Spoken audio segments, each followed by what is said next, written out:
peer learning. So this is obviously something that each of us has some personal linkage to. And for me, I received on day 5 after I started teaching here at Harvard Business School, feedback from my students saying, can you talk less and just give us more space to discuss with each other? I thought it was a little presumptuous, but I decided to give them space, a lot of space, and I'd jump in every so often.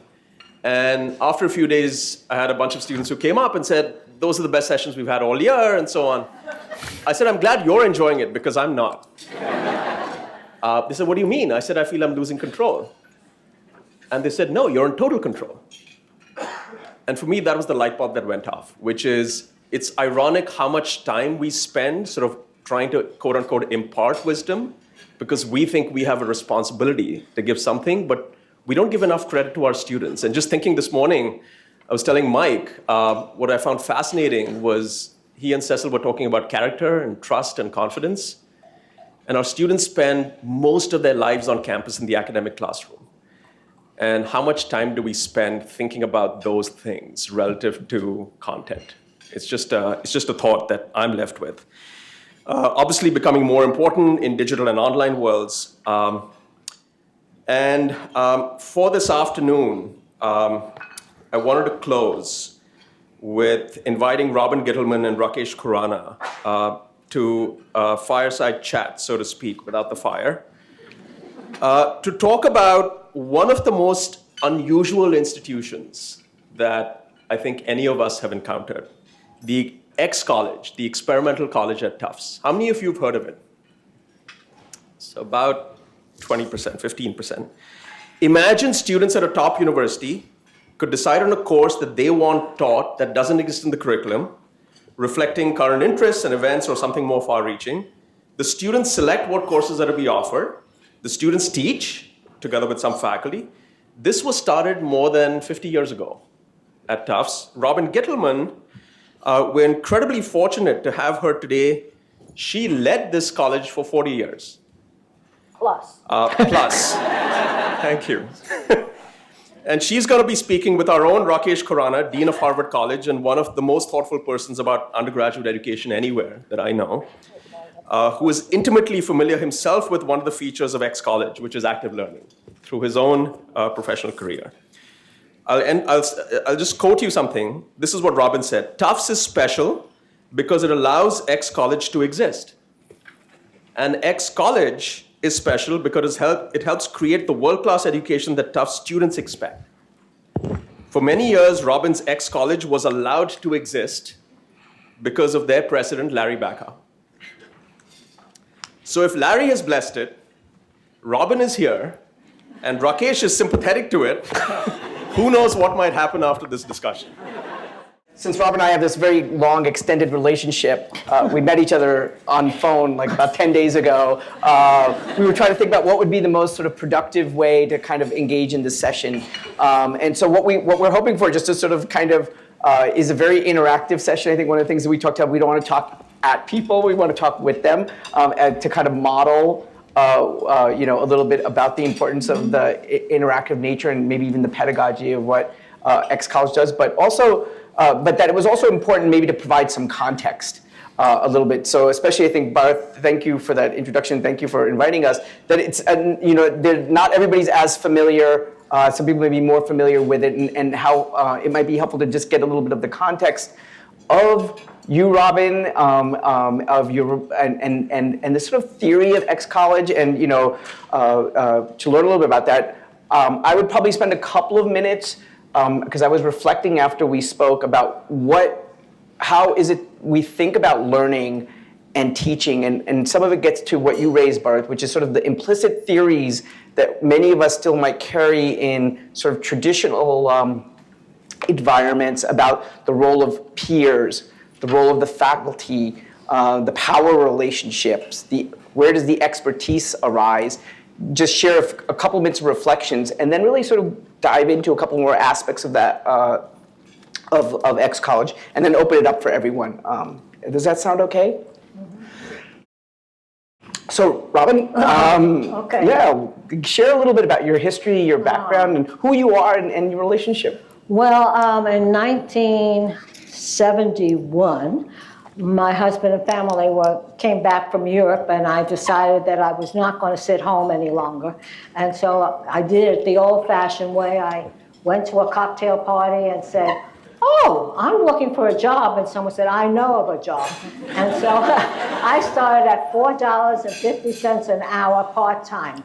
So for all the women in the world now and for everybody else, it was a hard fight, but here I am.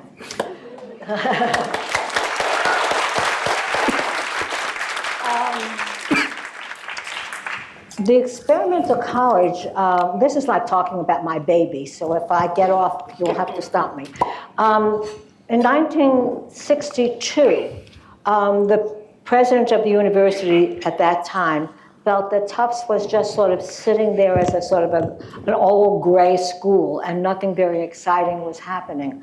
So that, in fact, he called together, remember what I'm saying, the administration, not the children, in 1962 said, okay, let's see who we can get to form a committee to see what possibilities there are. So in fact, he called together a number of administrators, a number of faculty, and some students.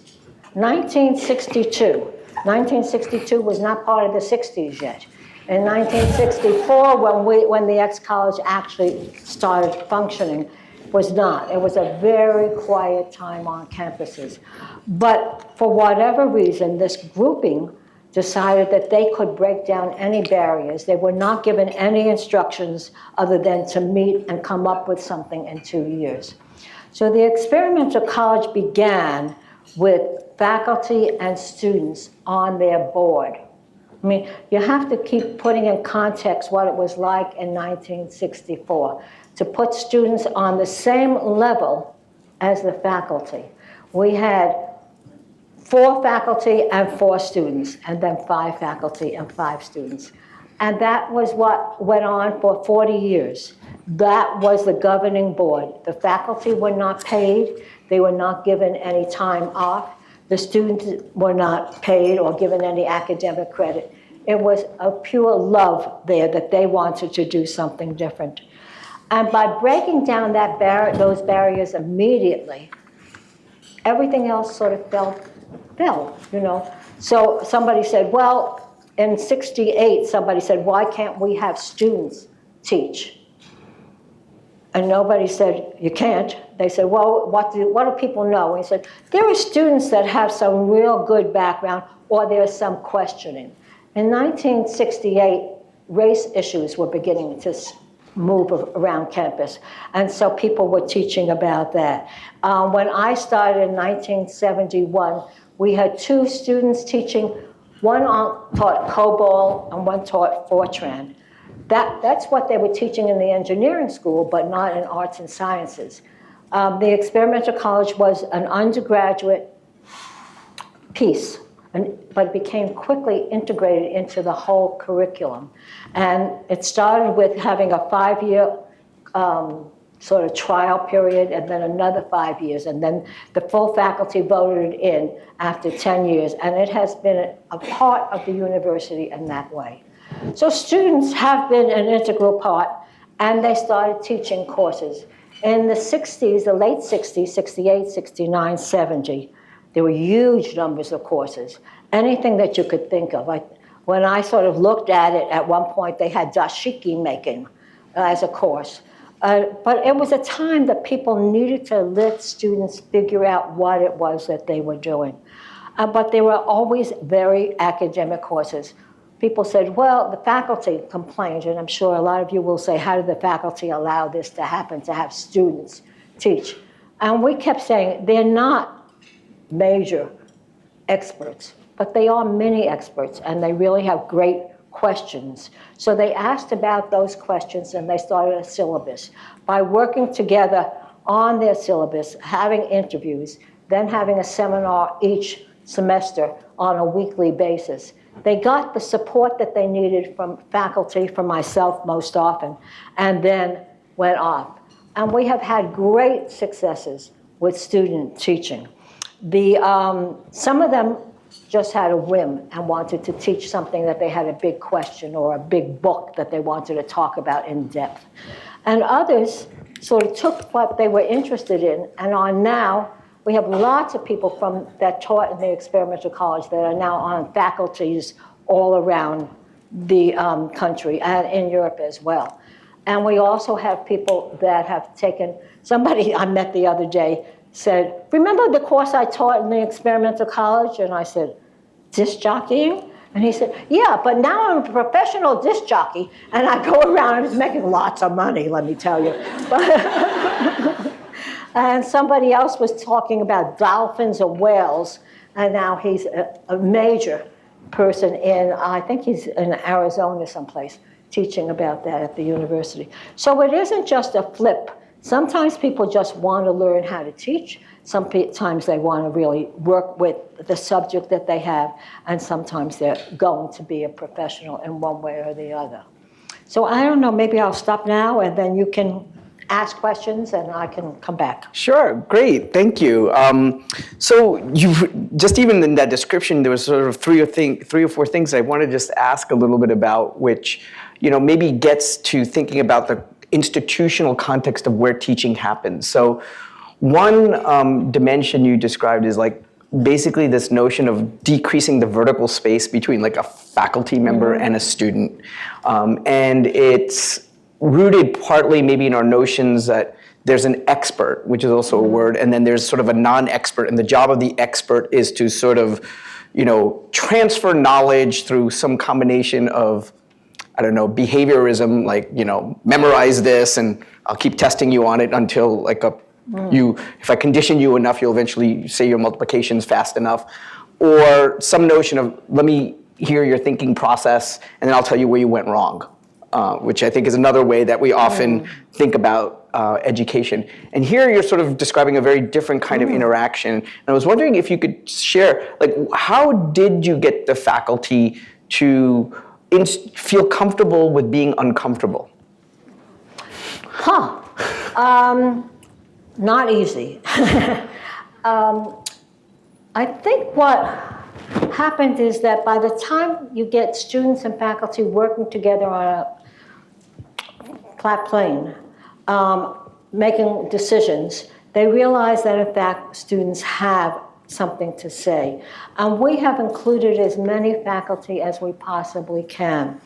The experimental college doesn't just have peer-taught courses. We have courses taught by outside folks. About 25 or 30 courses each semester are taught by what we call visiting lecturers. And one of the things that we said is that we weren't looking for degrees, we were looking for expertise. So by looking for expertise, we got people that were really interested and excited about their subject and sometimes didn't have a PhD. Some of the times they had a master's, but sometimes they just had a BA.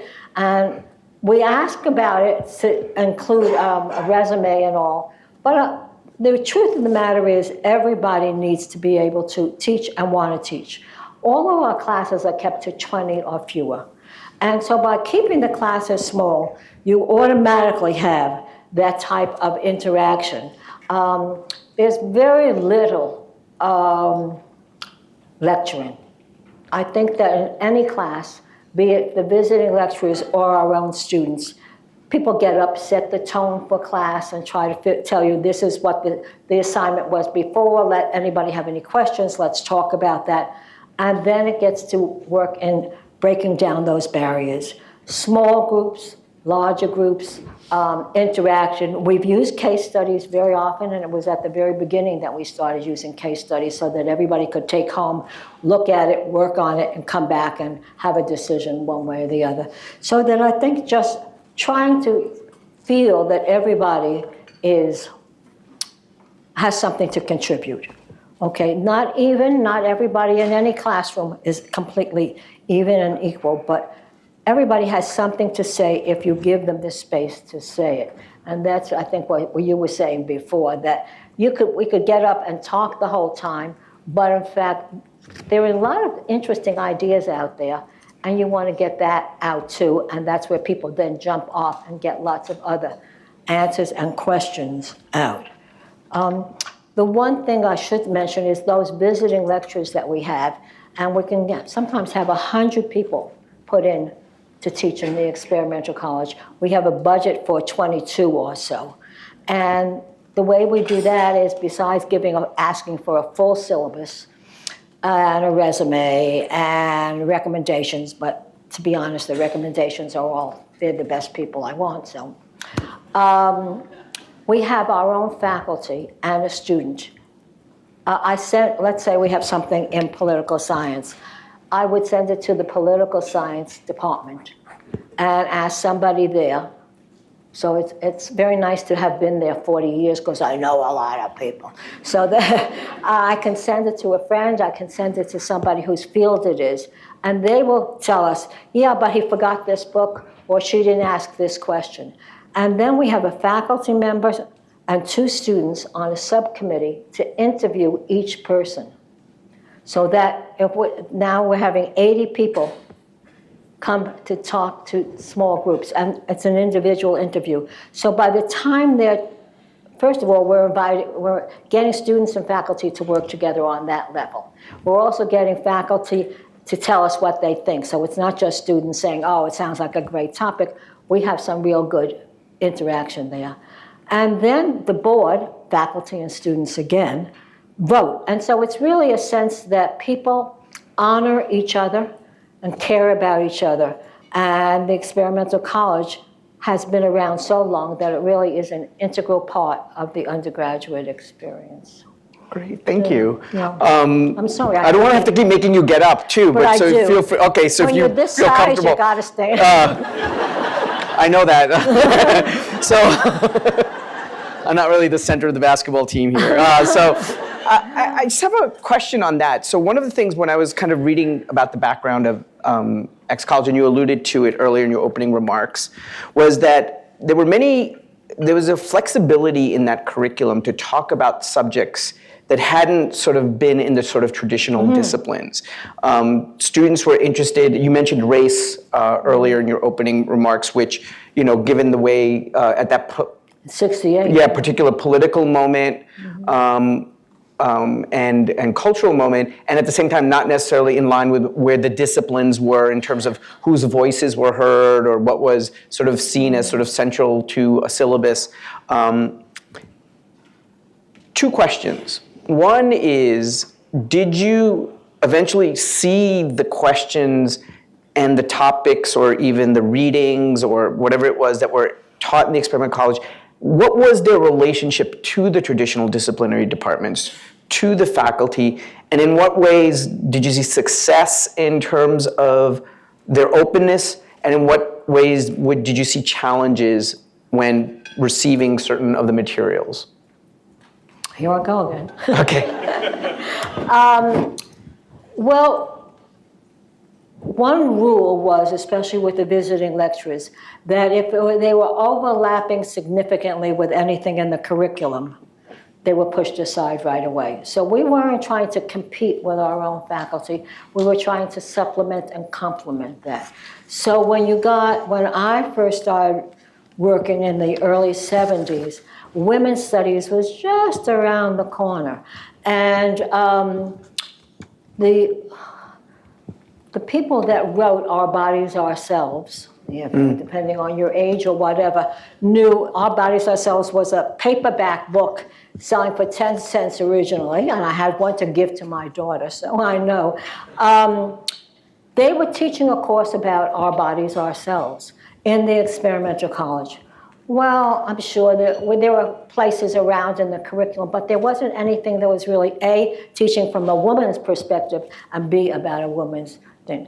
The African American type courses that we were having were coming not from theorists or somebody that studied way back when, but to sort of talk about the communities that were happening now. So that was the way we dealt with all that. The students came from a very different perspective, and as I say, something like COBOL or Fortran at that point was, well, what are they doing? And then slowly but surely, it was picked up by a department. So we became an incubator for a lot of things. women's studies, black studies, environmental studies, peace and justice came out of the experimental college. There were all those sort of what we might not, they're pretty much integrated into the community now, were fringe things that we could try and figure out. And it touched on some of the stuff. So, some biology courses may have been talking about swamps and forests, but they weren't talking about the environment in its full sense. And that was a way that we were able to bridge all that. And also, again, we didn't have large lectures, so it was a different type of experience. Yeah, no, that's really helpful, because I think one of the things that in my current role as dean of the college, we often hear from students is that our curriculum isn't responsive or flexible enough to talk about certain issues to the day. We obviously try in a variety of different areas to be as responsive, but I think fields and disciplines and the organization of a profession operates at a different time space, given the urgency of problems that students are seeing, or it's really interesting to try to think about, can we create these kind of incubators where questions actually guide us rather than answers? I think that's another way that's sort of slightly different. I think as scholars and academics, you feel sort of responsibility to be, if there's going to be a question asked, we better have a good answer, or need to feel comfortable with that answer, versus I think just holding the question out there and everybody sort of working their way to the answer. It's a different kind of model, and it's an interesting way. If you don't mind me asking a question, so what was was there any resistance? If so, where did it come from? How, from a resource perspective, whenever there's sort of, the ebbs and flows in a kind of institutional life, to sort of feed something more, or, to try to think about putting it somewhere else, how did you manage The through that? resource part was simple. We have a budget that we work out of, but it's a very small budget, and we pay very little. Is there anybody here that taught in the experimental college? Oh. Well, you were making $4.50 an hour, so well, that's right. But now I think that we're paying $4,000, $4,500. That's not what the part-time people at Tufts make. They make quadruple that. But that's what we pay. And you think, well, who wants to teach for that amount of money? But you're teaching at Tufts, you're teaching Tufts undergraduates, you're teaching your subject, your baby. Very often we get people that have just finished their PhD or are graduate students, and they really are experts on the subject that they are writing their dissertation on. There's no they know the newest stuff, they know what they're doing, and we give them a small soapbox to get on and to get everybody else's opinion. So that people very often even work out a book idea, because they have a subject and the students are open to it and they can do that. Tufts students are like Harvard students and anybody else's students. They're really good. And so you give them the opportunity to do their own research, and they really do a good job. And so we didn't have the resistance. In the 70s, when, again, I can graph it with my hands. I mean, the 60s was very exciting. The 70s, I don't know how many of you were around in the 70s, was pretty flat. There wasn't much happening. And so the faculty was then getting very itchy. Who are these people trying all these new things? And we are doing the same stuff. So that's when we got the people pushing back. Who's teaching? How can you have students? How can you have somebody that doesn't have a PhD teach and give the same credit? Okay, the same credit towards graduation. So it's not for your major necessarily, but it could work into your major depending on what your department thinks. For the most part, it wasn't for your major, so we weren't competing there. It wasn't for, we were paying very little. A lot of people were coming in from the outside, and when someone, would come and say, well, I want to teach about Shakespeare, we say, wait a minute, we have Shakespeare in the English department, we have Shakespeare in the drama department, what do you want to teach about Shakespeare? And you say, well, we want to teach about the women. Now, of course, that's in there, but at that point, the women in Shakespeare was not a course.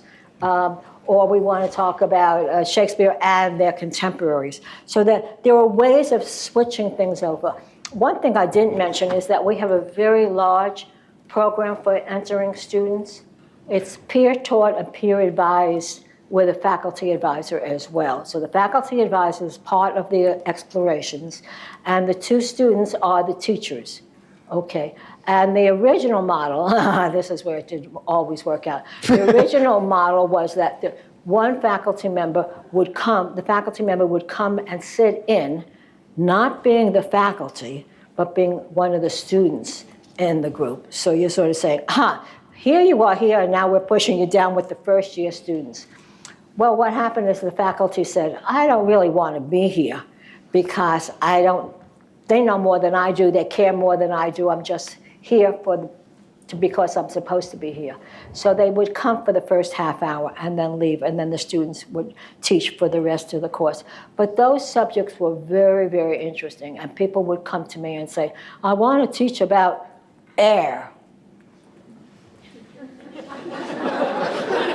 How can you teach about air? And they said, well, you can talk about planes, airplanes. You can talk about how air dries clothing. You can talk about, and they went on books, the red balloon, and then they talked about Winnie the Pooh. I mean, it went on. They had, so air was, you could teach, I believe, after this experience that I've had, you can teach anything in an academic way. You just have to think about it in an academic way. There's literature, there's culture, there's bringing in experts who on different areas so that you can make a very good course, even though it is initiated in a way that is sort of like, You're not quite sure how to put it together, but they come up with a 13-week semester with exams and papers mostly, few exams. That's great. I have one more question, then we'll open it up. Because we talked just now a lot about content, and I want to connect it to something, around participant-centered learning and kind of peer learning. Bharat learned it in 5 classes, how to kind of pull back and choreograph a class. For myself, it took a lot longer. And if you think about that, not just sort of as creating space, but also there's a pedagogical theory underneath that actually about how you can choreograph appropriately your role, how you develop an environment where the students trust to take risks and won't feel like if they make a mistake, it'll be sort of a corrective moment rather than a learning moment. There's an environment in which you are cognizant of who's speaking and who isn't speaking, how you bring their voices, that not all of that comes to people naturally. In fact, it may be a very unnatural act. Did you develop approaches so that these kinds of pedagogies could be taught, that they could be evaluated, that people had a capacity to have some kind of self-critique, or have others provide feedback in a kind of student? Like, what was the way that you made sure it didn't just end up with a mini lecture or largely just reproducing some of the things that were happening in the more traditional classrooms? I think that was less the question. The most important thing is to make sure that something was happening, because we don't have professional teachers, and they could have the best ideas but never able to get it across. Before I forget, I should mention to you that any student-taught course, be it for the first-year students or for anybody across the is a pass-fail. We do not feel that students should be giving their peers letter grades. And so in that case, at Tufts, it doesn't count for your major, it doesn't count unless you're getting something special might write an extra paper that a faculty member in the department would read. It doesn't count to distribution, it doesn't count for foundation. So people in the classes are there because they want to be there and not because you check it off something else. So there are checks and balances all the way through. Tell me your question again. Did you teach people how to create this kind of flat classroom? Because of the interview process, you right away know, is this going to be somebody that's going to talk to like this, or are they actually going to speak to you? And so you're getting the cream already of people that want to teach and can teach for the most part. Then we have an introductory meeting. and people come and say, oh, well, would you copy my syllabus? And they give me an 8-page syllabus, and that sort of thing. And then what I did, and I know it's carrying on now, is that we introduced them to what we call the experimental college way of teaching. And that is to really involve the students. So in that very first class, don't go and read your lecture notes to say this and this and this and this, but rather to say, okay, how many of you have done this? Right away you're getting them to raise their hand, or break into groups according to where you live and talk about what was the most important thing in your family, if you're talking about a sociology course or a psychology course. Or if it's a literature course, break them up right in that very first class. You're breaking up, even if it's a class of 15 people, into groups of 3s. And if it's a very small class, and every now and then we have a class of 10 people or so, that you then have just pairs. And let them start talking, and then say, okay, who would volunteer to say this, this, and this? So I would do that in the first meeting, when it's just an introduction orientation. And people would say to me, oh, you better give me back my syllabus. And before we had a chance to even think about copying it, they came back and said, well, I'll send you something on email right away, the next day, so that it can be copied. And they get an idea of what the ExCollege is.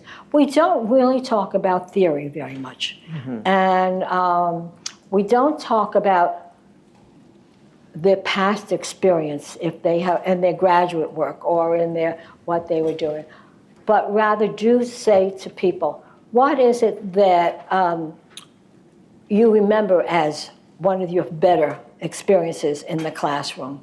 Or have people sort of say, don't sit still, but move around. So you give, without giving them theory, you're giving them background and all. And as I say, with peer teaching, they met once a week with me, but with each other. And I'll say, okay, what was any great successes or failures? And the successes they don't want to talk about too much. It's the failures that they say, I tried this and nobody spoke. And somebody said, did you try this? Did you try that? So it's a lot of collaboration. That's really great. I'm going to open up for questions, but it's interesting, just again, those examples that you gave,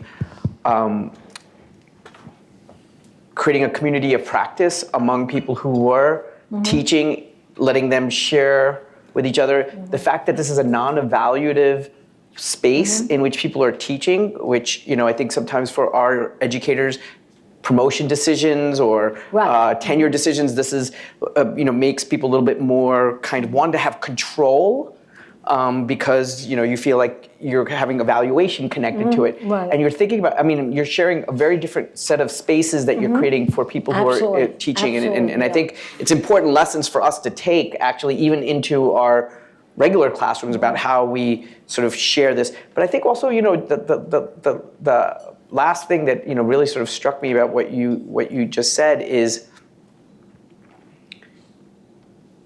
it is okay to make mistakes. It's that and using that as a learning mm-hmm. opportunity and modeling Absolutely. Very much the theory. Mm-hmm. I know you said you stay away from theory, but modeling the mm-hmm. theory of what you believed ExCollege mm-hmm. could do. Yeah, we do have a mid-semester evaluations for all our classes, and we try to make it on the early side of mid. So it's in about the 6th week or so that people can get the answers, and that's the faculty make their own evaluation. It doesn't come from our center or anything like that. And then they have a chance to look at it. I then collect it, so I have a sense of what was happening. But the reality is it was their questions, and very often they say, what was your favorite book, or what didn't you like, and ask a question that asks them to do some criticism. And then there's an evaluation at the end. So we know if they want to teach again, if it's a value. Great. So open it up for our audience. Thoughts, questions, remarks? Great. I'm going to walk around and channel my inner Oprah. So, we'll just go ahead and take questions. And I will do a cold call if no one's offered. Yeah, Gabe. Hi, thanks so much for sharing. I'm Gabe Abrams. I work at the Extension School, and I work half the time on developing tools and half the time on pedagogy and education. And I had a question about demand for the classes. So I got a sense of how you chose people to teach. How did you know that people were going to attend the classes once you brought out a new concept? It's a good question, but it's an easy answer. Great. You're inviting students into the evaluative process. Remember, they were the ones that are evaluating them after meeting the interview. And also then our board has students as well as faculty. We make some mistakes, but very few. And they fill very, very quickly. Part of it is the subject. Part of it is the ambiance, of the sense that you're there. Everybody wants to be there. And, you know, as you say, there's not a grade of value. If there's a visiting lecture, they do get letter grades, but our grades are no different than anybody else's. And so those that want answers, you know, you can do it because it's a small group. You know. Great. Yeah, thank you. Other questions, thoughts? Others? Yeah. Allison. Hi, I'm Allison Pingree. I'm at the Graduate School of Education now, but have been at different teaching and learning centers across Harvard and also previously at Vanderbilt. I'm curious about the role over time, if any, of the Teaching and Learning Center on campus at Tufts. And I'm wondering to what extent there may be some analogy between the incubation impact that happened to content and readings in courses in the regular curriculum that bubbled out of the ExCo. Is there any analogy to the incubational aspects around pedagogy that bubbled out of the ExCo that then landed at the Teaching and Learning Center, or for that matter, anywhere else? I often find that the teaching and learning centers are ahead of the faculty, so that they connect with us right away. The other role that the experimental college plays is that it also is there to give credit to what sometimes doesn't, there's no department for things to do. So we have a number of RAD courses, rape acquaintance defense courses. Well, it doesn't sit anyplace, so that comes and is in the experimental college. So the subject is different. When we have a writing center, and they do seminars for their writing. Well, it's not an English course, and we don't have any writing department, so they get their credit through us as well. So we're really overlapping in a lot of things. Yeah, what we do, they do, but most people, way back when everybody was willing and able to say, lecturing is not the only way to get subject across. And so we really do work well with them. I've been on their boards. We encourage our own faculty to go to their seminars that they're doing and stuff. Yeah. Other questions? Right behind over there. Great. Oprah can't run this fast. Hello, my name is Manja Klemencic. I teach in sociology and Gen Ed. I was wondering, hearing your experience with experimental college, whether there would be any other variation of it that we could possibly consider in a place like Harvard. And this is pretty much a question to both of you. We have we have special concentrations. We have undergraduate students as course teaching assistants. We have Louf's Box Center students as teaching consultants. And I'm just trying to think, are there any other variations apart from going all the way into the experimental college that you could possibly foresee in an institution that is concerned about giving students more agency in co-constructive knowledge? Thank you. Yeah. I've gotten many people, many schools come to visit, and my answer can be a really quick and dirty one. I'm not sure it can happen now.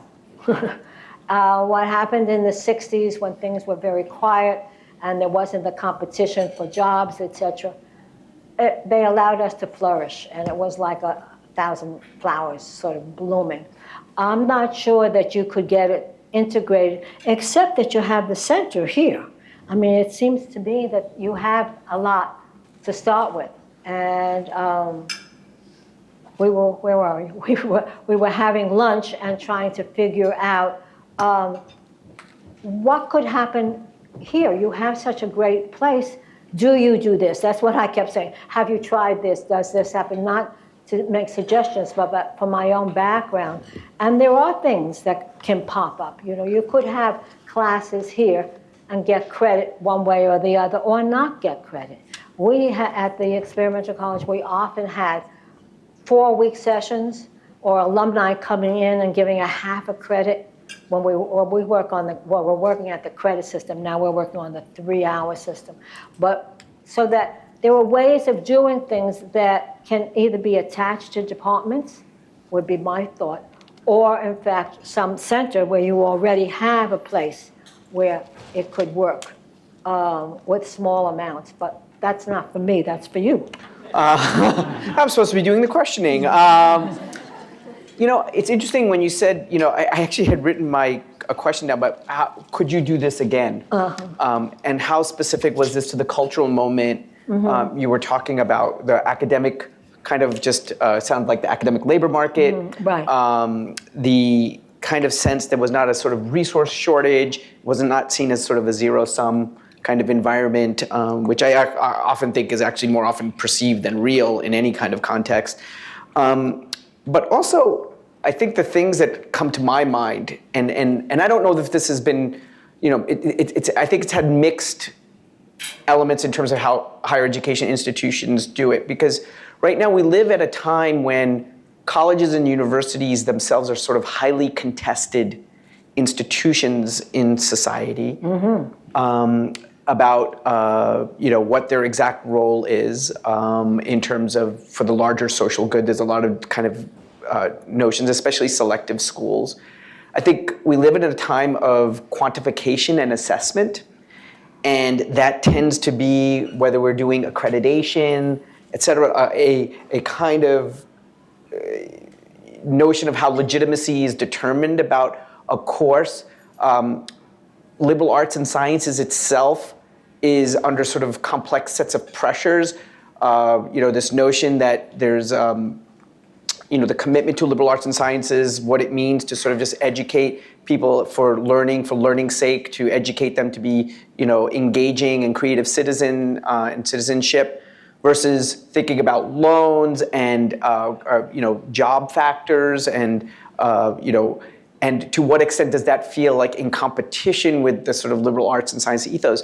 I think what I would say is that we'd have to do something process-wise very similar to what happened at Tufts, which is we'd have to have a dialogue and a conversation and bring the stakeholders. In your case, you said it was students and faculty. Bring students, faculty, staff, some external stakeholders together, and I think have a conversation. What are the areas that we're doing well? What are the areas where there's opportunities and spaces that right now, and in fact, one area I would say that students, and I'll stop after this, do this on their own is in the extracurricular space. So many of our students, I think, are often describing to me many of their extracurricular activities as co-curricular activities, as helping them learn how to be on a team, as putting on a conference in a subject area that's very important to them, finding ways to bring speakers or experts in areas that are of great interest to them, whether it's in public health. So one of the things that I'm thinking about is that we would need to have a conversational space that, in fact, you know, I love the sort of sign here, which is like, you know, this notion that we're all teachers and we're all learners. And I think we have to sort of really sort of see that when students are here, we're always in a classroom. It just takes a different form. It takes the form, it could be on an athletic setting, it could be in the form of an extracurricular setting, it could be a study abroad, it could be in the classroom. And I think we have to have a more expansive nature and definition of that than maybe our day-to-day taken for grantedness allows us to do. What about house courses? Don't you offer yes, we courses in houses? But wine, I know one of the houses is offering in wine tasting, which is very popular.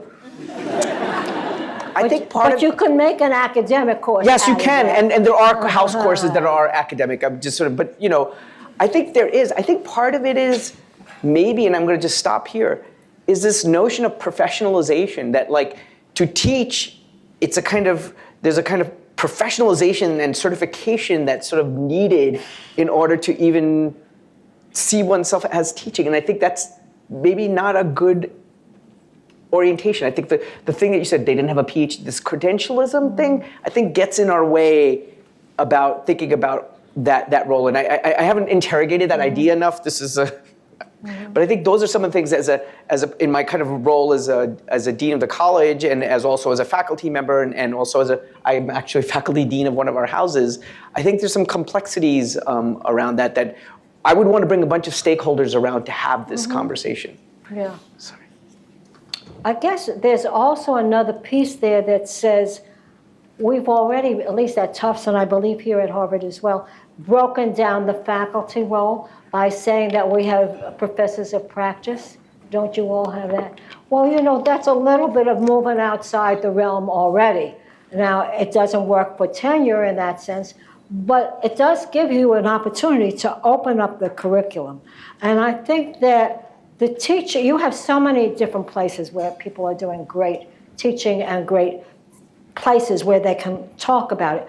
But depending on how you can open the curriculum, I mean, anytime you open the newspaper, you realize that there are 10 topics out there that nobody's touching along the way. I mean, anytime you open a scientific paper, you could, oh my God, nobody's talked about this. I don't quite understand this. How do you work that out? So for me, it isn't so much the teaching aspect. I think that goes along with collaboration and cooperation, etc.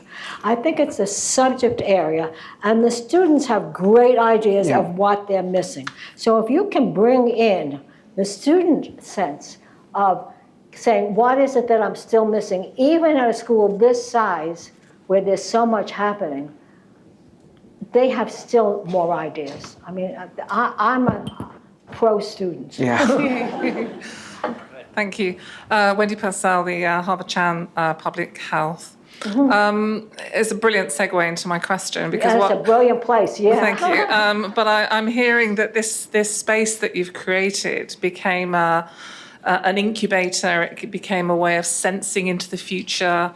It became a way of bringing elements of the future in, as you've described. And you touched on a couple, but can you tell us some of those experimental topics, that edge that you were bringing, how they came into the mainstream of the university? You mentioned women and... Some of it is now quite academic, and some of it is still on the edge. I mean, we live in Somerville, Medford. Somerville is changing. When my husband and I first came, it was Slumerville. I mean, you really didn't want to be there. And someone said, wait, the red line is coming. And we said, what's the red line? We're from New York, so what's the red line?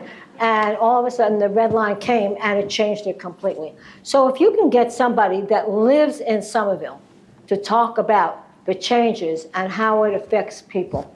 So is it urban stuff? Is it sociology? Is it health? For sure. I mean, so all that stuff that crosses lines are there. I'm trying to think of some of the other topics. Certainly peace, environment. There's stuff that's there and may not be covered in the same way that you would. It's probably some of it. As I said, the computer stuff started with the ExCollege, and before it went into the traditional department, we had a mathematician and a philosopher teach together in the experimental college, and then it went off to, I think it probably went to math first, and then the computer science department. So that things have changed. I'm trying to think of some other topics that might have been, I can't think of anything offhand. But give me some ideas and I'll tell you if we got it. Once we had somebody talk about the prisons, and if anybody's in sociology, that could easily fit into a sociology department. But this person happened to be a prisoner. He had just come out and he had an undergraduate degree, but his education was inside, not outside. Well, when he taught a course about the prisons, it was very, very different than what it could be. And I said, we've had a course taught on cancer. It was medical school students that were teaching a course on cancer. And we said, well, who would take it? Well, it turned out the people that took the course are people that were in biology and were going on to people that had cancer people who had cancer in the family, people who were dealing with it in different ways. And the conversation there was very different than it would be in any one department. And they had women talking about cancer very differently than men, as well as books, both novels as well as texts and stuff. So it's the way of you bringing in all the information. But that was a graduate students, because they were in the medical school, but what made the course so special were the people in the classroom. And certainly we've had a lot of stuff on reproduction, and that comes, again, I'm going back to your field, of where it comes from, and what was it like, when you were, somebody said, were there trans people before? And there were, but we didn't know about it, and we never talked about it, and now there's a whole other feeling. We've got another question here.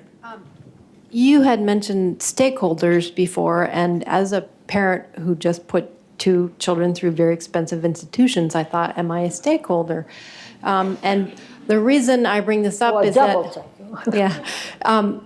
that my son, when he was at Johns Hopkins, took a course called Zombies. Mm-hmm. And we had that. Yeah. When I first read that, he told me on the phone, one of his courses, I said, what course are you taking? He said, well, one of them Zombies. And my first thought was, I'm paying $5,000 for you to take a course on zombies. And of course, it ended up being a very interesting course in which they looked at literature and culture and with the undead through history. But do you get pushback, not just from faculty, perhaps in the original institution, but parents who say, why am I paying this much money for my child to take a course on whatever it is? Well, just what went through in your family is what often goes through, especially for new parents, parents with new students. They're thinking about the dollars that they're paying and what it looks like and how is this going to be a career or how is this going to deal with that. The students convince them. My best story is that in the first year program where we had lots of students come in, somebody, and I recognize the name because the faculty was somebody that I knew, and she came up to me and said, my father said I can't stay in this. And I said, so this is the faculty not even paying because they have to give. So that's a waste of your education. I said, you find it out. I'm willing to be here and to talk about it. And she was back in the class the next week. But so you're right. That is definitely a topic. And how many courses do people take that they're sorry they took? Or how many times you walk away and you say, what did I learn? How am I going to use that? It's a crapshoot, and I think that an ExCollege course can be more meaningful because of the fact of the interaction in the classroom. But we have had that lots, Great. So we have time for one more question. Oh, wow, no pressure. Okay. So I'm Alexandra Sidovskaya. I'm from Harvard Business School with Teaching and Learning Center there. Mm-hmm. And I do think that peer-to-peer learning is an important topic to consider, which I think is also important to consider simultaneously with the theme of inclusion and diversity that we'll be discussing extensively as well. And I am wondering, as we think about even what does peer-to-peer mean and what does credentialing mean, especially for example, from the faculty perspective, to some of the faculty, credentialing becomes has more of an importance than to others. For example, when I started teaching as a doctoral student, one advice I received is to make sure you are able to differentiate yourself because you seem like you're too much of a peer. I sometimes get that as well, even here. But how do we think about this peer-to-peer learning and this expertise, especially in your environment where maybe PhD is not one of the markers? So how do faculty who might not be naturally perceived as experts, how do they do in that kind of environment? And how does peer-to-peer play out in the context? Yeah.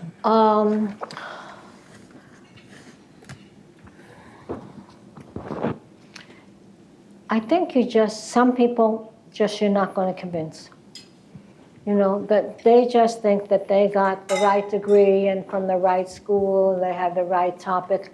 But at least at Tufts, the curriculum within every department has been changing continually. not like this, but I mean, slowly but surely, when I started, Shakespeare was a huge class in the English department. It's no longer huge. There were so many other things being offered by our own faculty. So I think that that's part of what helps the change and the credentialing. It's a difficult time to find a full-time tenure track position if that's what you're looking for. And there's no way of saying teaching the experimental college. On the other hand, if you're looking for a job in a smaller school that isn't just prestige, looking at prestige and your research, but is looking at your teaching, a course where you've taught what you love or what your dissertation is or what your expertise is in the experimental college is on your resume. And it works in that way. So if that is part of it. Did I answer your question? Or? Well, I was thinking also more thank you from the faculty perspective. So for example, when I go into the classroom, one advice that I've received is kind of mention that you have a doctorate, mention that you have it from an Ivy League institution, but mention it as a woman in a way that doesn't seem like you're actually boosting, right? So like just the way I've done now, right? I've told you I have all of that without explicitly telling you I have all of that. So if, for example, your college celebrates faculty who might not necessarily have that, how do they do in the classroom without having those credentials, which some of us might need more than others? We've had a number of people that have gone from the experimental college to different university programs, as well as into our own departments. And every now and then somebody said, "Oh, hi, Robyn." And I said, "Hi, how you doing?" And I realized that they're now an associate professor in a department, but they sort of started in the ExCollege because they sort of had that confidence that says, I can teach, I have my subject, and I can go there, and hadn't been taught. So somebody from the faculty heard from a student that said they had the best class they ever had, and it should be in our department, and it carries through. We had a woman that had a PhD and used to be in the, she taught sign language in the hospital. There's your change again, back to the hospital. Sign language in the hospital. And she taught in the experimental college for a number of years and was very good. And then our own students said, why can't that be a language? Well, why don't you break some barriers, okay? Sign language counting instead of Spanish, French, and Russian, that sort of thing. So you're breaking all those barriers. And Terrell went over to child development. She now teaches a 4-semester sequence and it's part of the department, and it got language requirement, but she had to fight the whole of the faculty. The students came up and said, it's a real language. Well, the question is, and here you in languages, where's the literature? Well, then they came up and they found the literature. I mean, it's a battle when you're breaking barriers, but that's a good example, and it's being taught still in the child development department. And that must have been 20 years ago when it started in the ExCollege. So. Well, thank you very much. Robyn, Rakesh, Dean Khurana, one of my bosses. Thank you so much for your time. We themed this as around peer learning, and everyone's a teacher and everyone's a learner. And I think this was this panel, really captured that feel. Thank you very much for your time, and I think we should give them a great round of applause. Great job.